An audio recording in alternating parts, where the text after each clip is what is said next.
Bom dia, pessoal. Hoje o nosso grupo vai apresentar a resposta sobre a pergunta 21 e o nosso grupo é composto por mim, Rogério, o Lucas, o Richard e a Thalita. Nessa apresentação, a gente vai abordar 4 tópicos principais, que é apresentar o problema para vocês, em seguida a gente vai calcular os parâmetros Kp, tal P e tal D, em seguida, utilizando alguns modelos, a gente vai calcular o Kc e o tal I, e por fim, a gente vai fazer uma análise comparativa do comportamento dinâmico que a gente vai obter para cada modelo. Então, vamos para o enunciado. Foi proposto para a gente para calcular os parâmetros de um controlador PI de uma malha de controle por realimentação de um CSTR isotérmico com volume constante, onde ocorre uma reação do tipo A dando B. E aí, para tanto, foi gerada uma curva de reação de processo entre a variável controlada CB, que é a concentração de produto B medida no efluente, e a vazão de reagente puro A, obtida pela manipulação da válvula de controle. E aí a quantidade de ar é fornecida pelo valor da porcentagem de abertura dessa válvula. E aí vale destacar que a vazão ela é constante, pois a gente considera que a vazão de solvente ela é muito maior que a vazão do A puro. Então, mesmo que a gente variar a vazão do A puro, não vai afetar de modo significativo a vazão F. E aí, essa curva ao lado apresenta o comportamento dessas duas variáveis durante o experimento. Então, é para a gente usar o método que utiliza 2 pontos da curva da resposta ao degrau, correspondente a 28,3% e 63,2% de sua variação final. E aí, esses tempos de resposta são T1 e T2, respectivamente. E aí, essa consideração resulta para a gente calcular o tal P e o tal D a partir das duas equações ali abaixo. Então, ali do lado tem essas duas figuras. A primeira é a curva de CB em função do tempo, que é a resposta dinâmica ao degrau, que é mostrado pela figura de baixo, que aí tem a abertura da válvula em porcentagem contra o tempo. Então, é para a gente mostrar em um gráfico a curva de reação do processo e o comportamento do sistema de primeira ordem com tempo morto, conhecido como FOPDT, ajustado. E aí calcule os valores dos parâmetros do controlador segundo as relações de Cohen-Kuhn e Ziegler-Nichols, apresentados na tabela a seguir, que é essa tabela aí embaixo. Então, para o controlador CC, a gente tem como calcular o Kc e o tau I para um controlador PI. E aí, com o ajuste ZN, a gente também consegue calcular o Kc e o tau I para um controlador PI. E aí a gente vai comparar os resultados dos parâmetros do controlador ajustados com ambos os métodos de ajuste.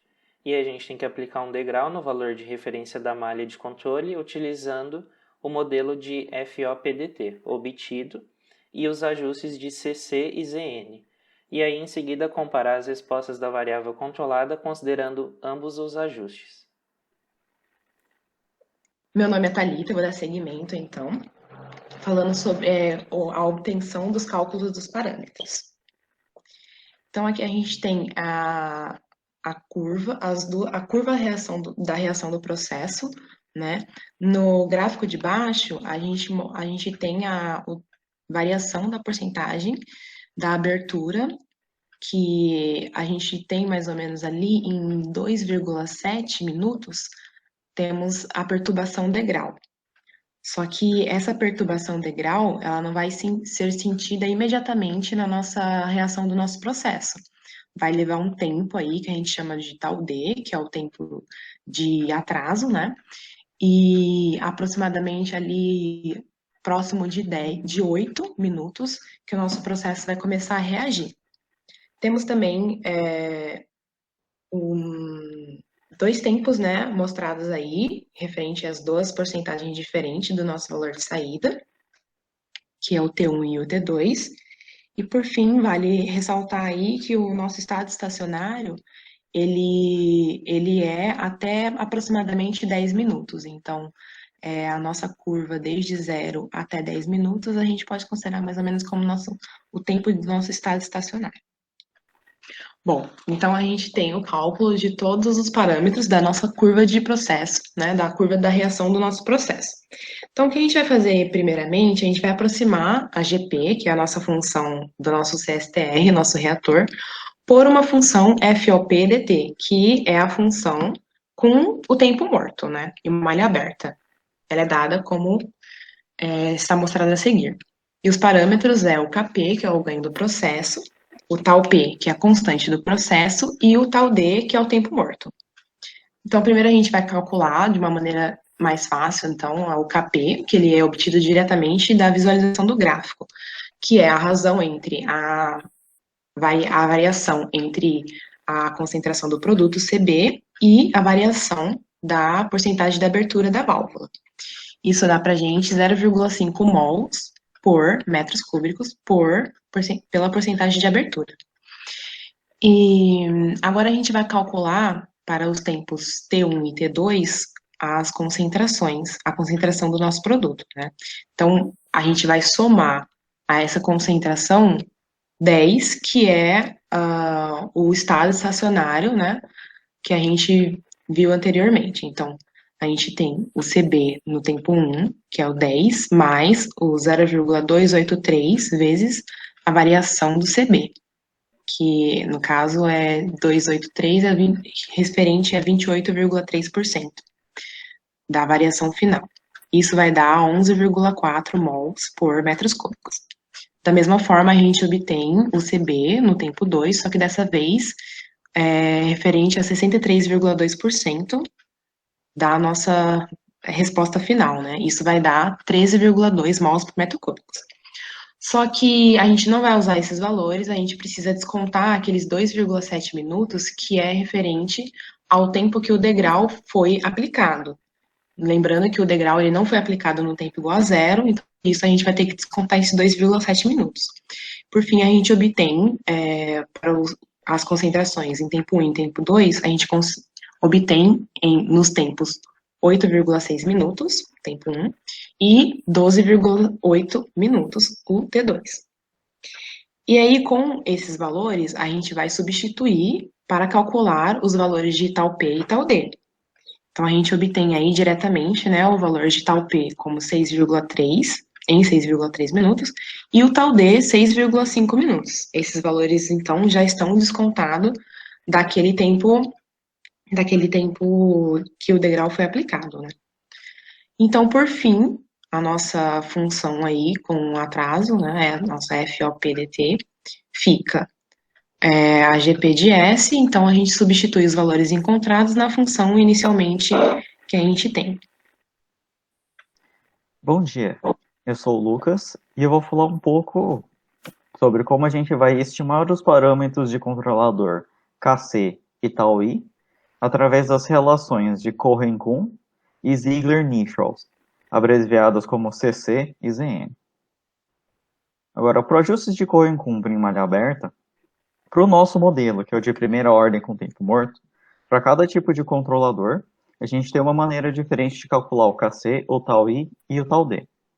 Mas como a gente está interessado em um controlador do tipo PI, a gente vai utilizar aqui, as relações estão dentro daquele retângulo, sinalizados por aquela flecha.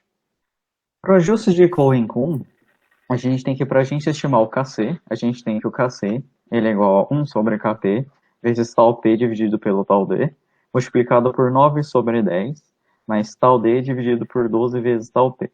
Aí, se a gente substituindo, né, todos os valores de tal D, tal P e Kp que a gente calculou anteriormente, a gente consegue estimar que o Kc ele vai ter uma abertura, aliás, ele vai ter um valor de 1,91, porcentagem de abertura vezes metro cúbico dividido por mol. E agora, para a gente estimar o tal I, a gente faz tal D, multiplicado por 30 mais 3 vezes tal D dividido por tal P, dividido por 9 mais 20 vezes tal D dividido pelo tal P. Substituindo os valores de tal P e tal D que a gente obteve anteriormente, a gente consegue uma estimativa do tal I de 7,26 minutos. Deixa eu passar. Agora, para o ajuste do Ziegler-Nichols, malha aberta, a gente tem a mesma situação anterior. Dependendo do controlador, você utiliza relações diferentes para o KC tal I e tal D. Mas como a gente está atrás do controlador PI, a gente vai utilizar as relações que estão dentro ali do retângulo indicado pela flecha. Pode passar. Para o ajuste de Ziegler-Nichols, a gente tem que o KC ele vai ser igual a 0,9 dividido pelo KP vezes tal P dividido pelo tal D. Substituindo o KP, tal P e tal D, a gente vai ter que, para esse KC, o valor dele vai ser de 1,74, porcentagem de abertura vezes metro cúbico dividido por mol. Enquanto a estimativa para o tal I vai ser de 3,3 vezes tal D. Ele vai retornar um tal I de 21,45 minutos. Agora, fazendo uma comparação bem breve entre as duas relações de projeto, a gente tem que a de Cohen-Kuhn e a de Ziegler-Nichols, enquanto ao KC ela não teve uma variação muito grande, porque a de Cohen-Kuhn o KC foi de 1,91, enquanto o Ziegler-Nichols foi de 1,74, a diferença não foi tão grande. Só que quando você compara os tau Is, você tem que o tau I do Cohen-Kuhn foi de 7,26, enquanto o tau I do Ziegler-Nichols foi de 21,45, quase 3 vezes maior. Agora, a influência do que essa diferença dos tauís e entre os KCs, a gente vai mostrar mais adiante quando a gente vai analisar a simulação e os gráficos.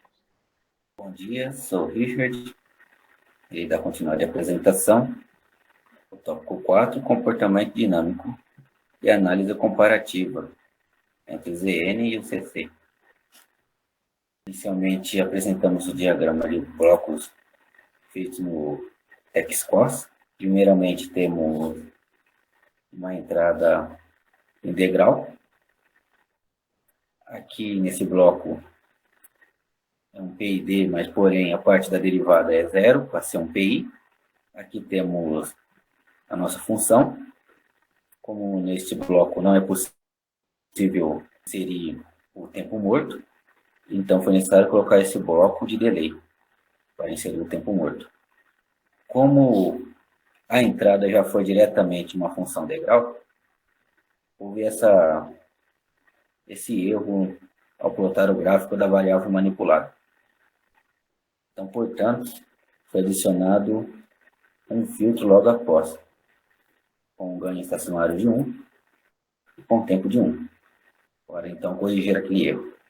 Vamos ao gráfico de Cohen-Kuhn. O gráfico preto representa a função integral após passar por aquele filtro. O vermelho representa a variável controlada.